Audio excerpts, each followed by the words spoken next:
Welcome back to the show, everyone. After a bit of a break, it's actually only going to end up being an extra week. Yeah, one week off. If my mental calendar is correct, we've all it's just been a very busy couple of weeks. We've had time zone changes, and we've been running this show for a while. We get caught every year by it. Yeah. You'd think we would have learned by now. Joey, can you have a word with Jacinda and get her to align these bloody daylight savings time changes? How about daylight savings and school holidays? If they aligned them, it would be much easier for everyone. Yeah, right. Because not only do we change here in Australia, but then Joey changes as well. So we've often... one side will correct and not the other. So yes, we couldn't do last Tuesday, which we normally would. We tried earlier this week on Monday. That didn't work out because we got it wrong again. And now today is Wednesday. Yep. We're resorting to doing it in the middle of the day. This is our first daytime record in what? So fun here. 2 years? In a long time. Yeah. Yeah, it would have been. Yeah. At least I'm wide awake for this one. It's I feel I might have something to say. I feel a bit lost with a coffee in my hand instead of a glass of wine, but yeah.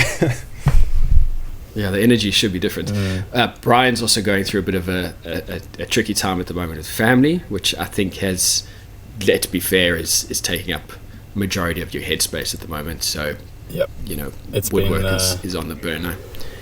It's been an interesting one. So I can't remember if I mentioned it during the Nick Padula interview. So my wife's waters broke very, very early. She spent the last 3 weeks in hospital, got out. My mum came over from New Zealand to help out, and then she's been sort of in and out of hospital ever since she got released. So yeah, it's been flipping hectic. And I suppose, we're making it through, and I'm still getting into work a little bit, but having to do daycare pickups and drop-offs, so like everything is so much harder when you've got an existing child there already. But I mean, things could be so much worse. We're in a good hospital. His daycare is close. He loves it, and he's actually been fine with it.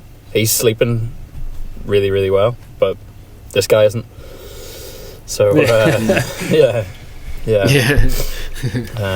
But I suppose parenting becomes a difficult job. Yeah, like everybody goes through different challenges with it, but the thing that it's really reiterated to me is that, when you're starting a business, you have to treat your business like a business. It's not a hobby. It's not like trying to cut your fee to the lowest possible rate. You have a profit margin in it for reasons like this, where, your work-life balance is going to shift. You're still going to have to pay yourself because you've still got bills, you've still got overheads. And that's the one thing I would reiterate over and over again to people is don't cut your fee to win a job. Have your profit margin, and that profit margin goes into the business. So lessons for everyone. But I'm kind of lucky that this year I've been really strict with that. So yeah, I'm fortunate enough to still be paying myself, even though my hours are all over the place. And I've had That's awesome. Some very understanding clients that are like, no, it's not a problem, I can wait till next year. And I'm like, well, I still need to make it so I can get paid. But the clients have been fantastic. Yeah. And like I keep saying, like I've said in the last few months, like I've never been busier. Like I've had to turn down some work. If I'd accepted everything, like if there were no kid issues, I would probably be booked until July, August next year, I reckon. So it's been good. So have you got... I've been struggling with this a little lately, is dealing with timeline issues with jobs. We always harp on about this kind of stuff, but it seems to me worse now than ever, where I've got a giant backlog of work. I'm booked up, but everything seems to have dates, and everything seems to be being delayed by, things outside of my control, and it's just constant a battle of like email after email saying, sorry, but this has come up. Sorry, but this has come up. How's your job going? Like, where are you time-wise? And it's just, I feel like I'm being a manager more than ever before, and barely getting in, making any sawdust. Is that mainly with the sort of built-in work, Joe? Is that like hold-ups on site? I think you've got a bit more tolerance with freestanding stuff. But when my part of a job is reliant on 3 other trades, and then they're waiting for me as well to get my part done, and it becomes a little bit stressful where you may be the hold up to this whole build going ahead, and it's like, God, you just got to find time and get it done. Yeah. I suppose we're all just getting used to deadlines again after the COVID years, where people were so prepared to wait. But yeah, like I said, I'm kind of lucky that nothing has a hard and fast deadline. So yeah, just trying to get through what I can. And if I have a day where I haven't slept particularly well, it's like, let's do the really simple stuff today. Let's stay away from the router table. Let's not be ripping a couple of 100 meters worth of timber. So but yeah, I'm still getting in there a bit and trying to get in at weekends and get family to help with looking after Zavi, because obviously Lani can't really do anything. She's just horizontal bed rest. So fun times. And I apologise, Robin. Yes. Robin, you're going to have to edit the shit out of the audio in this, because I am currently sitting in my car in the rain in the flight path of Melbourne Airport. So you're going to be getting hear it. All sorts of ASMR stuff for our listeners out there. I can read bedtime stories if our Patreons chip in. I'll read a bedtime story. Goes to show the efforts we go to, everybody. So I hope you appreciate this episode. Well, back to more woodworking or woodworking related stuff. I saw a very, very exciting post on Instagram this week, Joe. Yes. And it's one that we've been looking forward to talking about for ages. Well, I'll tell you what, it's been, I won't go into the details about the awfulness I've had to deal with to get my shed built, because I don't want to have to pull down a podcast because I say something that I shouldn't. Not another one. Which has never happened before. Yeah, no, that's never happened before. So yeah, I have framing for my shed. Steels are up. Currently waiting another day for some flashings, and then I'm told that the roof will be on by the end of the week. Oof. So we should be shifting out of here at the end of October, out of my current workshop, and that has put a whole big spanner in the works, as well as trying to. I think maybe that's what's stressing me out, is I've got to somehow fit my workshop move and get that up and running, and I'm just booked up, and everyone's like, give me something before Christmas, and I'm like, I don't know. Yeah. If I knew how long it was going to take me to shift, I would be more comfortable, I think. But I actually have no clue how long it's going to take for us to shift and be set up. I imagine a week. But who knows? I think I should be able to be doing something within a week, but it won't be 100%. So you just try to set it up and make it through till Christmas, and then have a proper reorganization. So. But I've got a pretty good plan. Yeah, I've got a pretty good plan, and because I really hate having to do things twice. Yeah. So I'm lucky enough that my dad is on site, and he's itching for something to do. So he's gonna pretty much be project manager and fitting out my workshop so I can just keep working, and then once everything's there and the power's turned on, that'll be the day we just hire a truck and shift stuff. I still don't really know how I'm going to shift my heavy things, but we'll make a plan. So they think that the shed will be finished before October. The shed, so completed. So what you saw in those pictures is 2 days' work. It would take them another 5 days to have it waterproof once they get a few flashings, and then that's the shed's finished. After that, we just got to fit out the internals, get the sparky in. And that's about it. Can I ask you, Joe, with insulation and heating, cooling, you probably don't need cooling, do you? Or do you? I scored a gigantic heat pump off one of my clients once a while back, and it's a really big heat pump that had only been in use for about 6 months, and they were getting rid of it, and they sold it to me for $1,000. I just took $1,000 off a price of a job and put it in the back of the van and drove back with it. And so I talked to the guys. How many kilowatts? It's like 9.5 or something. Or 12. Right. It's really the outside piece is gigantic.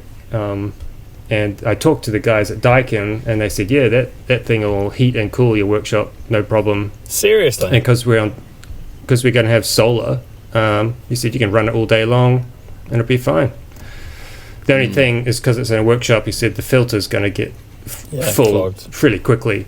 You'll have to change, blow it out a couple times a week or something. But other than that, it's not that bad. I've got an AC unit in my shop.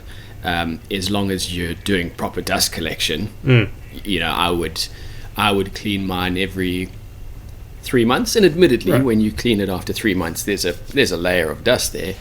But it's not, because I was very nervous about it as well when I put mine. But it's not half as bad as you think it is. Yeah. So without that, I don't know what we would do, because I would probably have to actually properly insulate it, and at this stage wouldn't even be in the budget now. We can, the budget has just shrunk to like what change in my pocket essentially. So I'm going to be lining it out with whatever I can find, and probably just painting it. I don't know. It's going to be pretty tight to get across the line to get to a point where we can use it. But I am planning to put like a showroom, my office, turn an office and soundproof it, and have a showroom type area where I can actually have clients come and see some pieces, and have like a kitchenette kind of mocked up, and do a fancy desk, do podcasts, and stuff like that. Yeah, and so we can have somewhere, because at the moment I've got nowhere where people could see finished products, and a lot of people want to touch and feel stuff and see what does timber look like, and it's tricky just doing it all off pictures. So I think we chatted about this in the last episode, but when I did the knife making with Aidan at Cutthroat Knives, he's done a little showroom. I don't know whether he's posted that much of it on Instagram, but when he does, you should check that out. It's the coolest little entryway to sell your product and your brand. It's really got me thinking, if I move workshops, ways that I will sort of display work and stuff. So you just have a wee look at his Instagram, see if he's got anything up there. It's cool. Yeah, I think it's important because my practical side of me says I think I should just allocate as much space as I can to workshop space to actually fit what I need to fit in. But that's just not really sensible, because it's not nice working in just to a big dusty kind of room filled with tools. You, as a client, you want to find somewhere and sit down that's a bit more professional, and you can actually see what it's all about and talk, where you're not shouting over machinery and all that kind of stuff. So remind us of the size of it, Joey. 180 square meters or something, was it? Yeah, it's 200 squares. 200 square meters, yeah. 17 meters by 12 and a half, I think it is. Yeah, so it's a big old shop. It's a big shop, eh? Sure. Yeah. Would you not be better off just not cladding the internal walls until later down the track when you can put the insulation in? I mean, you can get away in a shed like that without cladding the internals, right? Yeah, and we're not going to line a lot of the external like steel shed walls, but some of it we will. And I suppose I could, but I'm kind of relying on the fact that I'm going to have this heat pump and it's going to work. And it's going to have a massive bill if you don't insulate it. I'm just thinking. Well, we've got free power. Like, we've got free solar power. Not in the winter though. Will you generate enough? Well, I don't know if it's sunny enough. It's probably we'll rely on the grid to some extent in winter, but it only it doesn't get cold enough that we would want to be heating for more than maybe 2 weeks, and where I am, 2 or 3 weeks of the year is cold, and then it's mild. So we'll see. I mean, I'm currently in a tin shed with nothing, and it's not been that bad. So I'd say anything's an improvement on what I have now. So yeah, and you're obviously getting 3-phase in to the shop. Is that proving difficult to get a Sparky who does that, or is it? That's not too bad. We're lucky that our house property has 3-phase running to it, which is not all that common. So we're able to tee off to get 3-phase from the grid and come from our house to the workshop.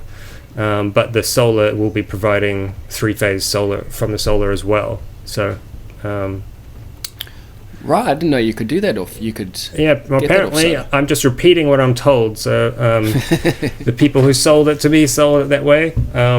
So in theory, for the summer sunny months, we will have like a zero power bill. The solar system they're putting on the roof of the shed is going to be enough to feed our house as well on the property. So.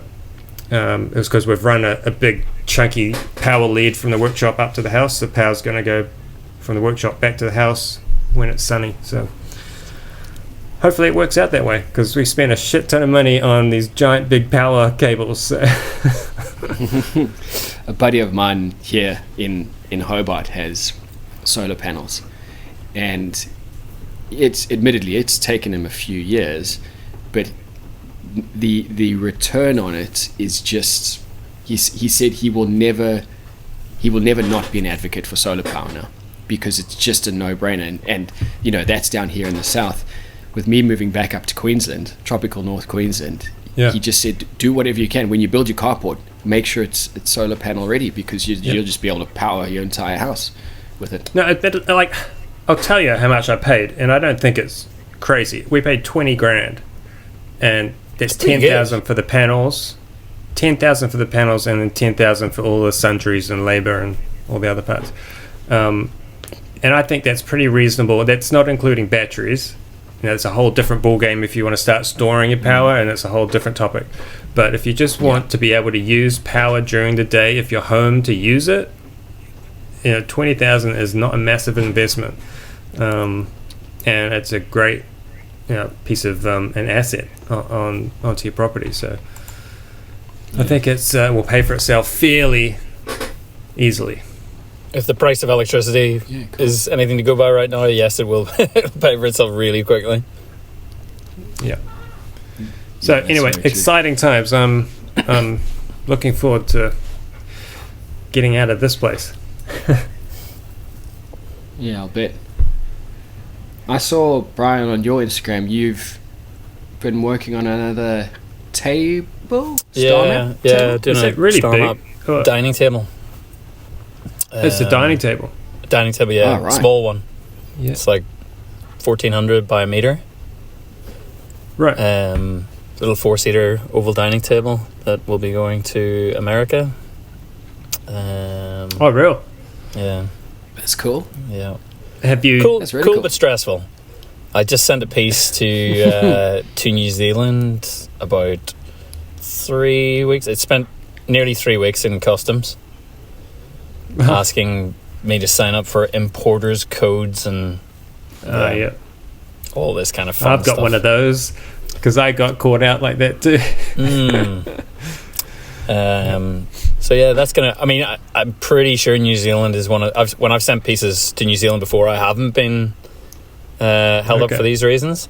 When I've sent pieces to the States before, it's been the most straightforward path through customs. Whereas New Zealand, they always want you. They want the timber identified, whether it's kiln dried, all that kind of stuff. Yeah. They also recently changed the threshold for that whole thing with having an importer's code, and it used to be $2,000 worth of materials, right? And I think it's like $450 now. Oh really? Oh, they told me it was. Oh, they told me it was 1,000, but yeah. But yeah, it certainly made me. It certainly made me wonder whether I'm going to export much stuff to New Zealand anymore, because, again, I can't remember whether we've spoken about this in a pub before, but the in clover table that I did for Joe Mortal, there's been an inquiry for one of those for by an architect in New Zealand for a client, and it would have involved getting half a shipping container and shipping it that way. So it's going to be, I don't know, $4 or $5 grand in shipping costs. About About $4,000, I think. Yep. And then the Plus GST and the importation tax on it. So it's gonna be pretty hectic at the end of it. It'll be $100,000 if that table's selling for 70. They're going to be paying $100 probably. We'll see. Yeah. With all of this import stuff, do you, when you deal with customs, are they very forthcoming with what you need to do, how to do it, etc., etc.? Or I'm just thinking for anyone who hasn't done this before, is it something that they should be researching before trying, or figuring out before they try and send, or do you get your hand held once you've sent it? You can get a fair bit of information off NZ Customs website, but most of the work should be done by the shipping agent. It shouldn't involve you, but this shipping agent, it suddenly got deferred to DHL, and then DHL were sort of dealing directly with me, so you end up going through this third party loop, which is not the most efficient way to ship anything. But the thing that I would say, the most important thing people need to know when shipping overseas is don't use solid timber for your box. Don't do a solid timber frame. If you need to batten out a box to make it more secure, just laminate strips of plywood together, and use sheets of plywood rather than any other engineered timber boards or something like that.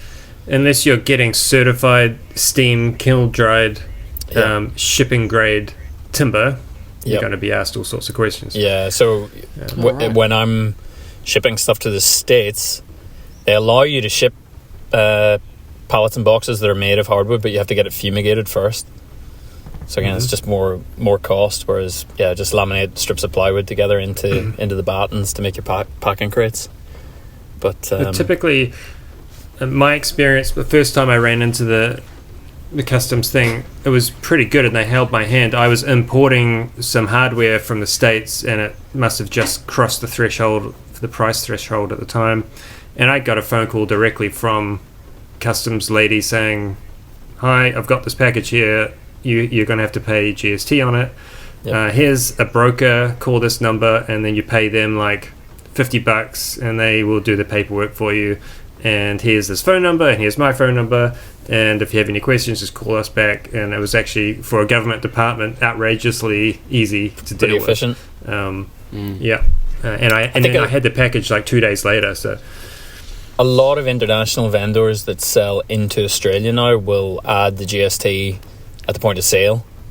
Like if you buy anything on eBay and stuff, the GST calculation is done at their end. Yeah, but, same here as well, because it's a tax law thing that's come in, I think. The good old days when I got my shaper in before the $1,000 tax threshold kicked in.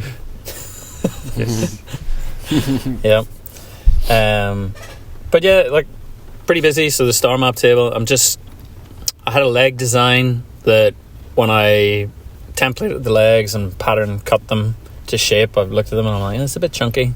So I'm going through a few design changes now that I need to run by the client, which I think I've spoken about it before in the podcast. It's not usually something I would do. Usually the last render is what the client gets. But it might be the fact that the table's traveling so far and the client can't come into the workshop and anything like that. I just want to make sure that I'm perfectly happy with it. And I would prefer to change the leg design a little bit.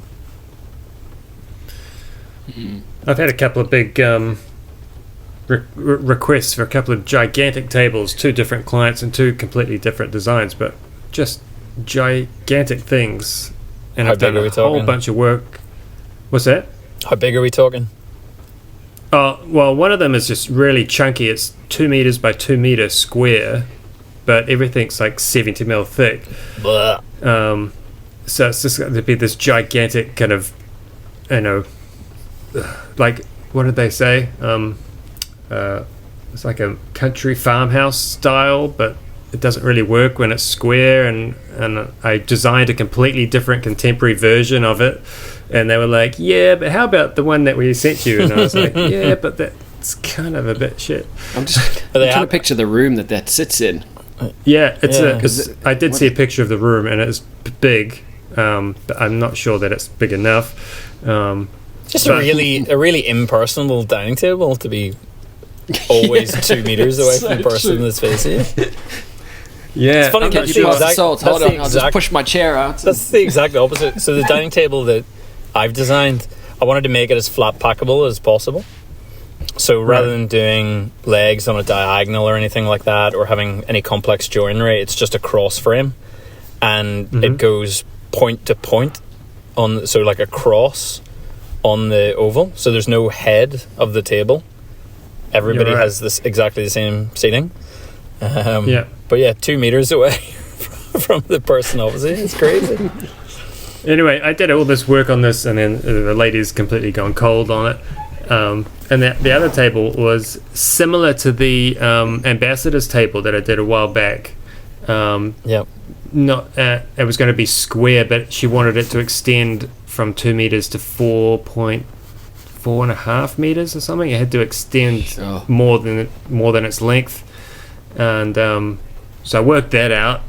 But again, she's gone cold after seeing the numbers, I think.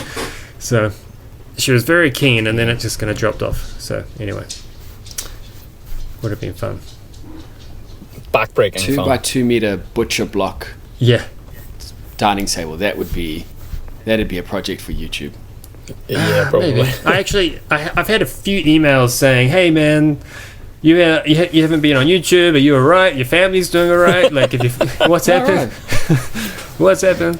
And I'm like, "Yeah, actually, I've been slightly inspired to maybe pick up the camera again when I'm in the new workshop, and just start everything with maybe a new feel, a new style or something. But we'll see how I go.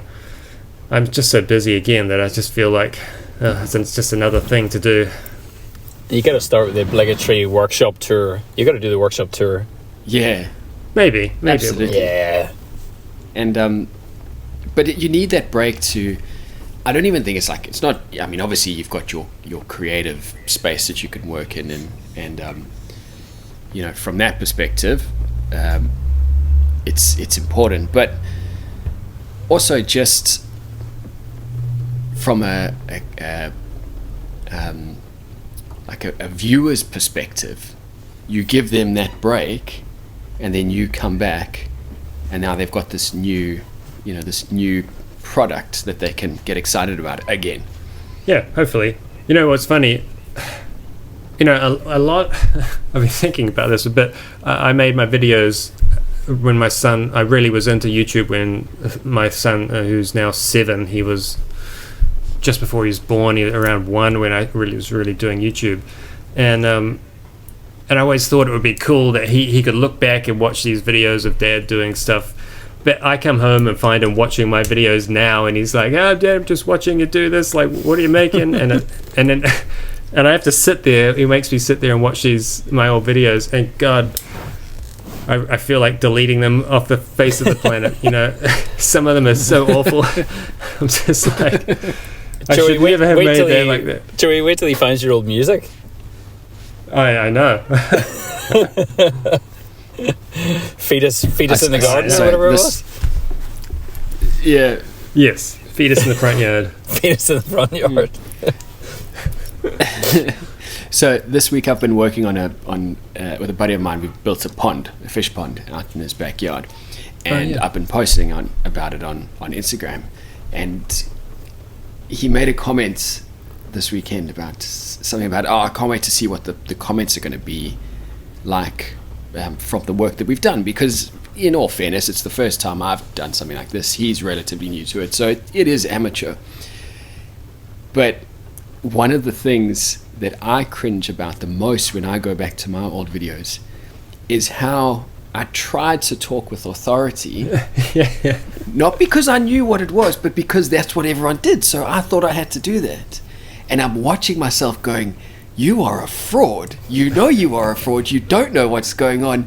Everybody must have seen through it." And that just eats at my soul when I see that. Yeah. And I said to him that's a mistake that a lot of people make, and it's all about authenticity. If you're not authentic, people see through it like that. Yeah, it's interesting. I saw myself doing some piece of advice on one video, and I was like, yeah, that's fair advice, but I think I've changed my opinion now, and maybe while I might still stand behind that piece of advice, I'd probably do it differently anyway, just because of 1,000 other reasons.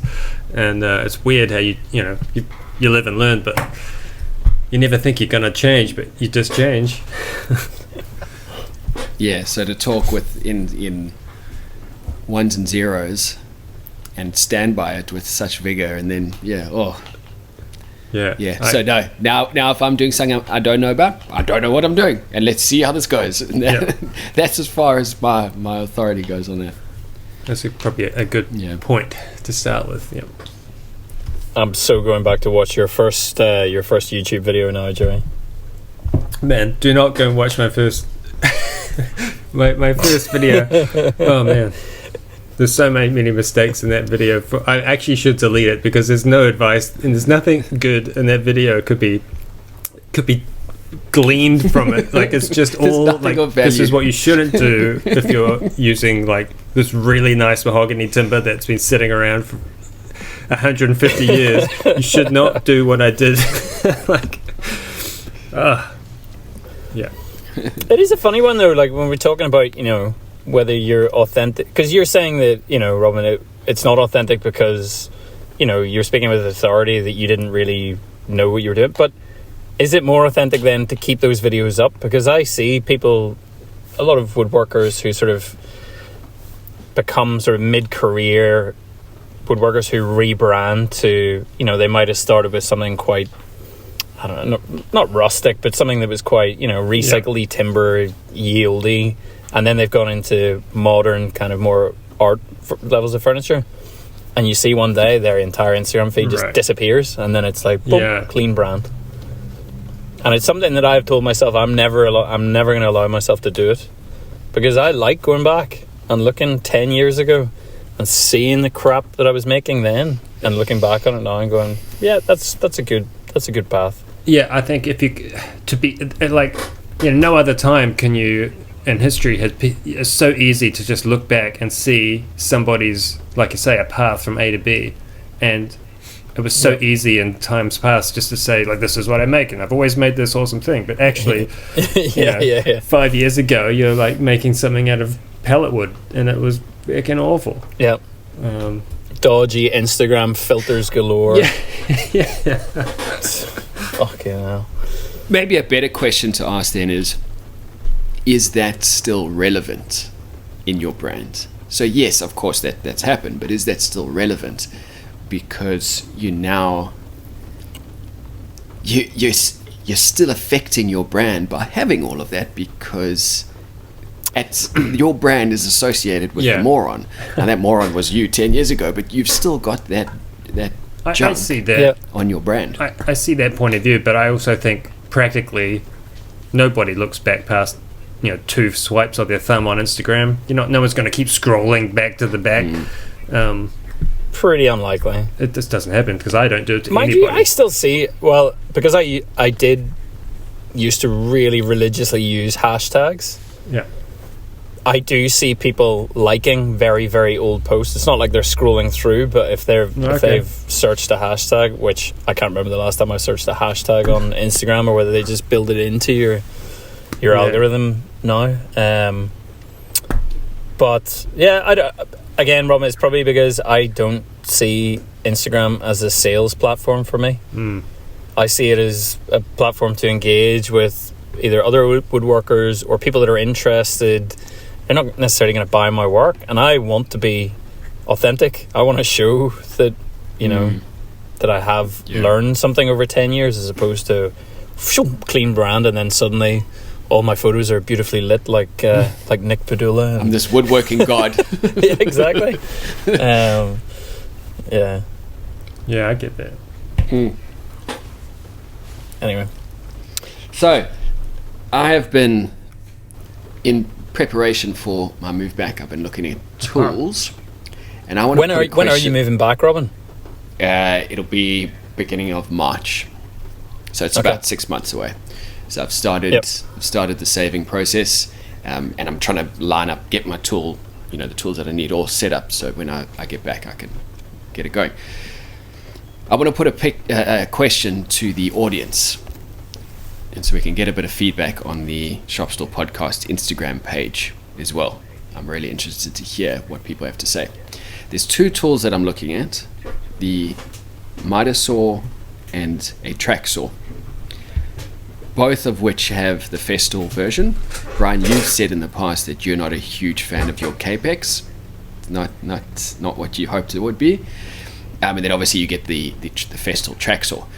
Makita, on the other hand, have the same tools.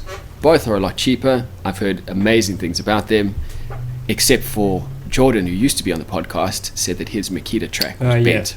There was a problem. He got it bent, and he was always upset about it. So there's a YouTuber, Jonathan Katz. Moses. No. Jonathan Katz Moses. Yeah, that's right. Yeah. I think it was him. He did a head-to-head between the Festool and the Makita track saw, and he thinks the Makita is better bang for buck. So, interested to hear what you guys have to say, if you have any thoughts on it. But to the audience out there, have you used one or the other, and would you recommend or not recommend one or the other for miter saw or track saw? Right. I'll revisit the Capex thing, okay? And I went in pretty hard on the Festool Capex, and in hindsight, I think it's probably I had expectations of it that you shouldn't have of a miter saw. The idea of getting a perfectly square cut through a wide board is not realistic with a hardwood timber unless your blade is straight from the sharpeners. Like the second you use that blade for a week, the deflections in it, as the friction builds up in the blade, you cannot get a perfectly square cut on a miter saw.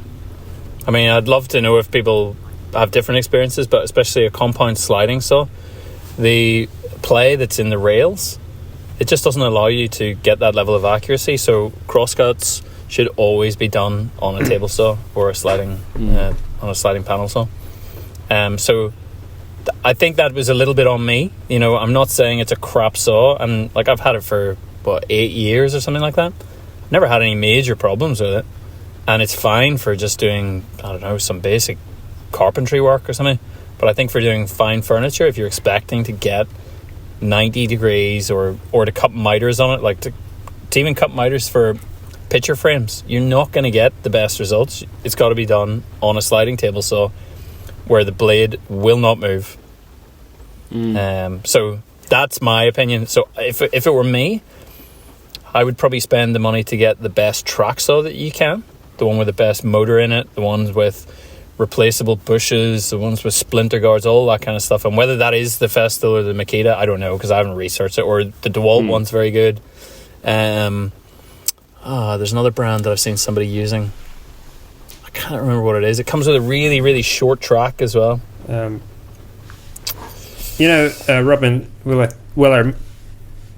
I remember about it. God, what's his name? Peter. Peter from 10 Minute Workshop in the UK. Have a look at his videos. Peter Miller. Yeah, Peter Miller.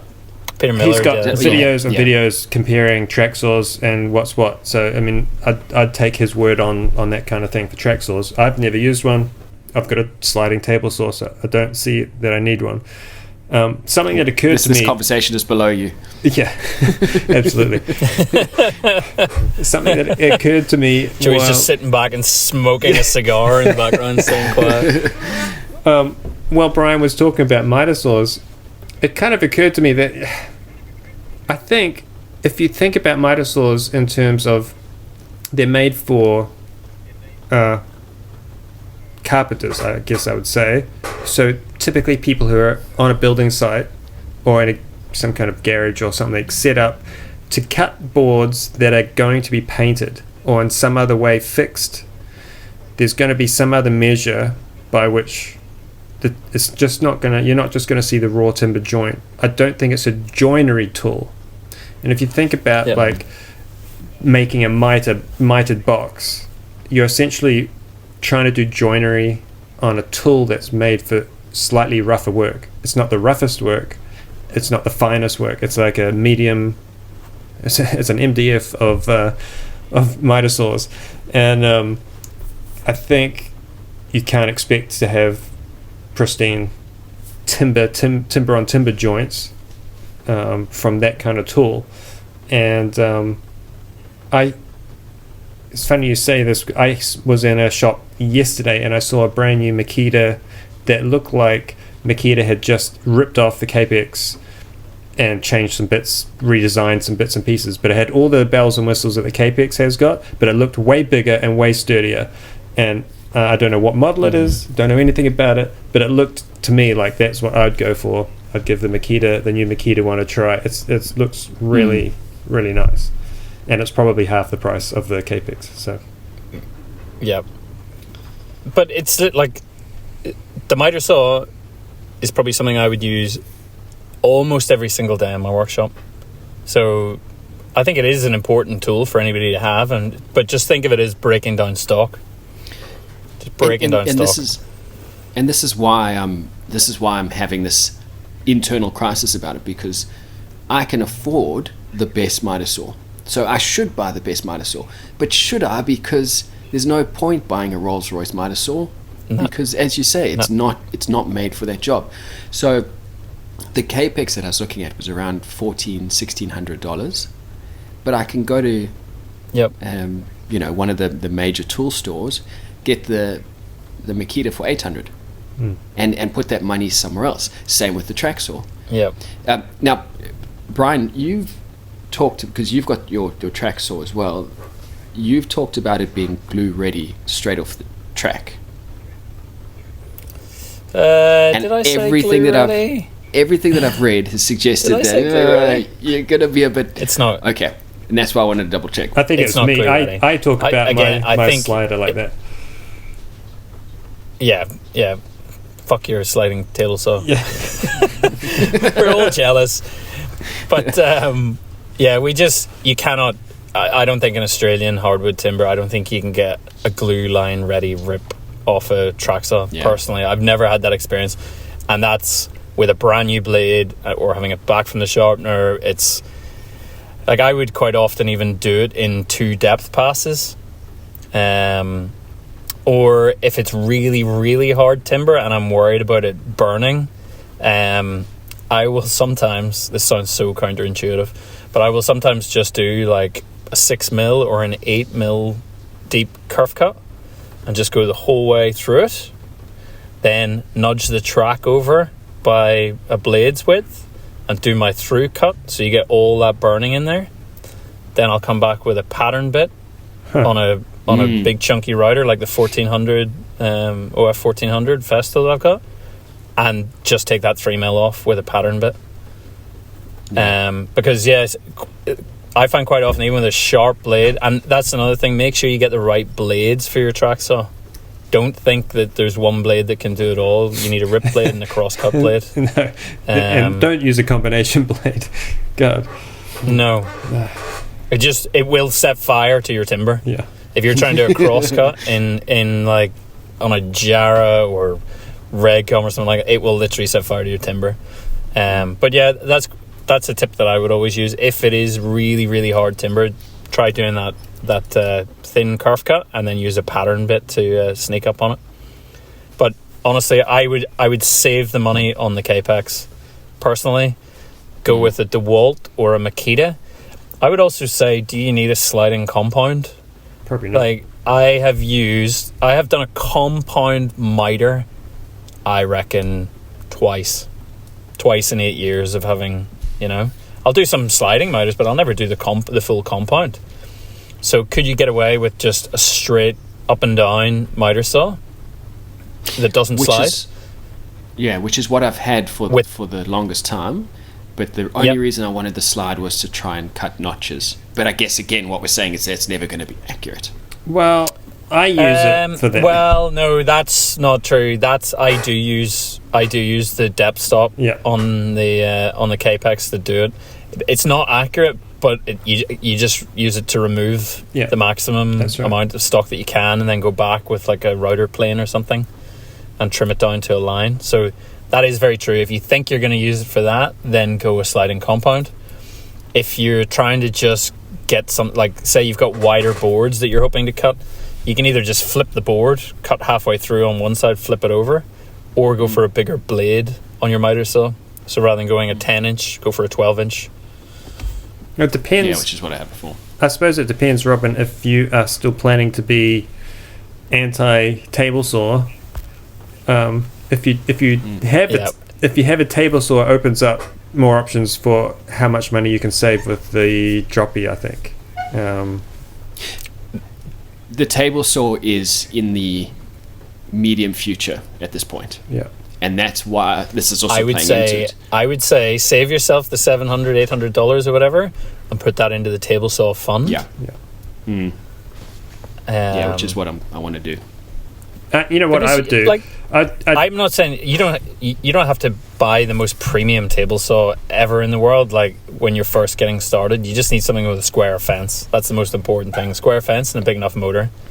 So I would try to find something, even if it's a good quality job site saw, just so you can get used to how a table saw works.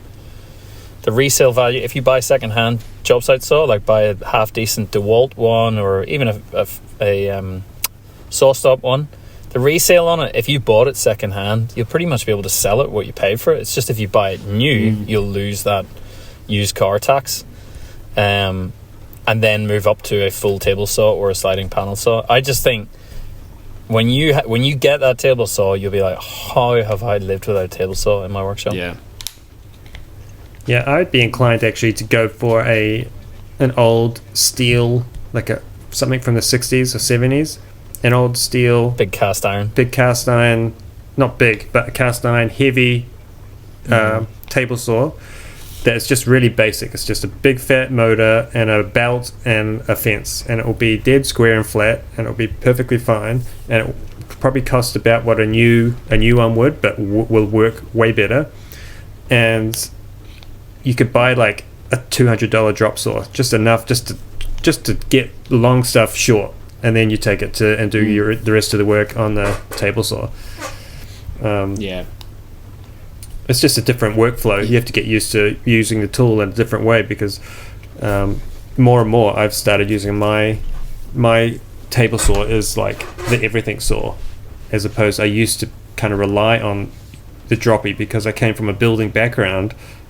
Everything was done at the drop saw, and now I've transitioned finally over 10 years to like the drop saw sometimes gathers dust over the week because we haven't touched it. So yeah, okay. But Robin, if you do go the old cast iron route, make sure you buy something that's got a miter slot in the tabletop. Yeah. Some of the really old ones are just flat cast iron. Make sure like that miter slot will infinitely improve the amount that you can do with it. Yeah. I've got it in my head that I'll wait until I can afford the saw stop cabinet. That's where I'm setting it. If something else comes along that's better, fair enough. But I think from there I'd be looking at panel saws, which are so way outside of my budget. You know, that's long-term future. But yeah, I'm really interested to hear what everyone listening has to say. If there's any thoughts and opinions, head over to our Instagram page where we post this and tell me how wrong I am. I'm sure there'll be at least one opinion. Yeah. All right, let's leave it there today, gents. Cool. I got to get back to my day job. This was my lunch break. Yeah. Ours too. Very different show during the day. All right, guys. Cool. All right. Take it easy. Well, keep us up to date on Instagram, Joe, with the shop. Yes, I will. I'll actually send some pictures out once things happen and progress and we get watertight and fun things happen. Yeah, sounds good. Righto, cool. All right. We'll see you guys next show. See you guys. Bye. See you, everyone. Bye.